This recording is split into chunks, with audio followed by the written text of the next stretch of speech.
এখন একটা ভিডিও হয়েছিল, হ্যাঁ ভিডিও করেছিল, কিন্তু সেই ভিডিওটা ও দেখে হঠাৎ পোস্ট করে দিয়ে বলে যে তুমি যদি আমাকে বিয়ে না করো আরো ভিডিও পোস্ট করবো, তোমার লাইফ বরবাদ করে দিবে।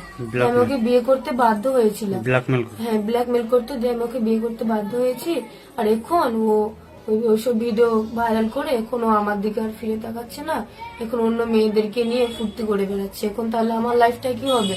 এখন তো আমার পুরো জীবনটাই বরবাদ করে দিল ও। তাহলে আমি এখন কি করব আমি বলেন? কারণ আমার তো একটা লাইফ আছে, তাই না? আমি তো একটু বাঁচতে চাই, কারণ ওর জন্য যদি আমি মরে যাই তাহলে আমার আমার ফ্যামিলি তো আমার জন্য শেষ হয়ে যাবে, তাই না?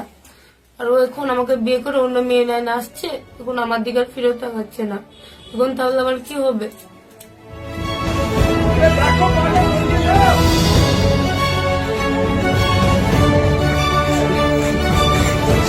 কি কারণে অ্যারেস্ট করা হয়েছে? কি কারণে অ্যারেস্ট করা হয়েছে?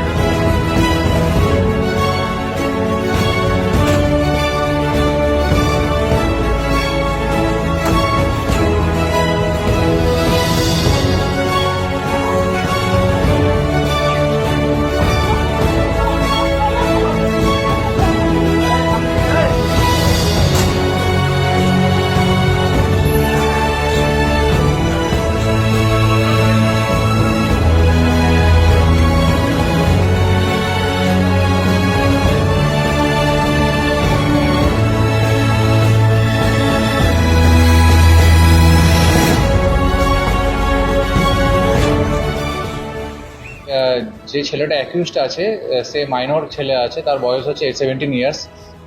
ওর বিরুদ্ধে একটা অ্যালিগেশন ছিল যে একটি মেয়ে একটা এলিগেশন দেয় যে তার সাথে শারীরিকভাবে সম্পর্ক করে এবং সম্পর্ক করে তাকে মিসইউজ করা হয় এবং তার পরিবারকে ভয় দেখানো হচ্ছে। তো সেই মেয়েটির বাড়ির লোকের কমপ্লেনের উপর বেস করে একটি স্পেসিফিক কেস রিজু করা হয়েছে রেজিনগর থানায়, এবং যেটা পক্সো অ্যাক্টে রিজু হয়েছে এবং চাইল্ড ম্যারেজ প্রোহিবিশন অ্যাক্টের মধ্যে দেওয়া আছে। তাতে আমরা দুজনকে অ্যারেস্ট করেছি। যে ইউটিউবারের কথা আপনারা বলছেন সেই ছেলেটির বয়স 17 বছর। তো অ্যাজ পার পক্সো অ্যাক্ট তাকে আমাদের জুভেনাইল জাস্টিস যে বোর্ড আছে জেজেবি সেখানে প্রোডাকশন করতে হবে এবং তারা যেটা সিদ্ধান্ত নেবে তাকে মেবি হোমে স্থানান্তরিত করা হবে এবং আমাদের বাকি যে লিগেল প্রসিডিওর আছে মেডিকেল থেকে শুরু করে সেখান থেকেই হবে। আমরা পিসি নিচ্ছি না, কারণ জুভেনাইলদের পিসি নেওয়া হয় না। অ্যাজ পার জেজেবি যেমন যেমন ইনস্ট্রাকশন দেবে আমরা সেই ইনস্ট্রাকশন মেনে চলবো।